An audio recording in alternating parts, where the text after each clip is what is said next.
Titingnan ko dito yung pinapakain ko. Meron kasi ako dito yung pinapakain. Naantay ako niyan eh. Naantay niya ako dito tuwing uuwi ako. Hindi dyan siya. Pinapakain ko yan. Awan ko lang ngayon kung nandito ngayon si Olo. Lagi nag-aantay sa akin yan. Buti pag umuulan wala siya. Pag hindi umuulan, minsan wala, minsan nandyan. Siguro pag busog siya, hindi siya pumupunta dito.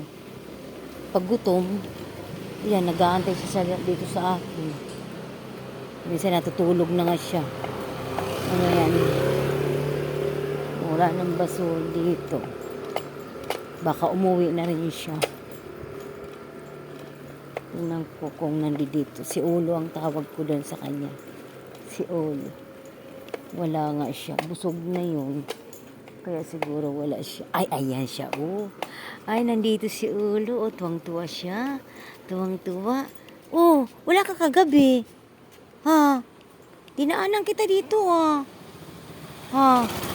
Dinaanan kita kagabi. Oh, wala ka. Nagtulog ka na?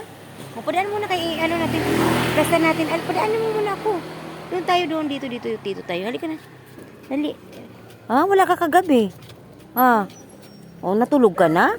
Natulog na siya kakaantay sa akin. Yan. Wala siya kagabi kasi umuulan. Ngayon, alam niya na yan pag kaya umaan dito. Ayan, pagkainin ko na siya. Kain ka na? Gutom na ikaw? Ayan eh. Hindi siya nakakatuwa siya. Oh. Malaki ng ulo. Tapos ang liit niya. Maliit yan siya. Yan. Tuwa ko sa kanya. Halika na. May dala po akong pagkain sa kanya. Papakainin ko yan.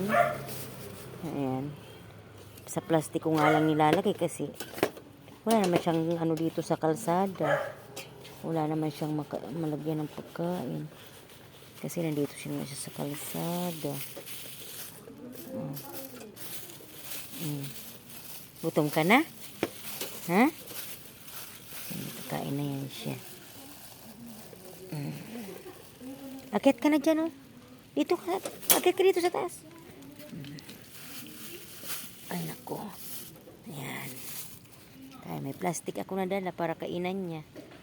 Ayan. Hindi ko nga naayos paglagay eh. Ayan. Pag kulang pa yan, bibigyan ko pa siya. Ayan, lagay ko may dalang plastic na yan. Kasi wala ko dapat pa paper plate sana.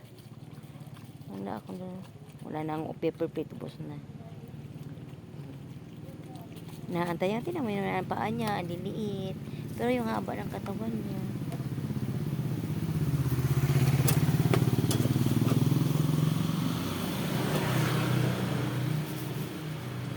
Sige, kain. Gutom ka? Pagkatapos mo yan, umuwi ka na. Hindi ko alam kung kanino ba ito aso. Hindi ko alam kung saan siya umuwi. Lagi siya nag-aantay dito sa akin. Yan. Para pakainin. Ayan, antok-antok na siya. Tulog na siya. Nakakatulog na siya. Ayan. So, yan. Ang tawag ko sa kanya si Ulo kasi ang laki nga ng ulo niya. Tapos ang baba niya. Tingnan mo yung mga paa niya. Oh, ang lalaki ng paa niya. Pero ang iiksi. Oh. Ang iiksi ng paa niya. Lalaki. Ayan. Thank you for watching mga kahilti. Yan ang aking pinapakain si Olo. Bye-bye, Olo. Ayan, kakain siya, oh. Gutom.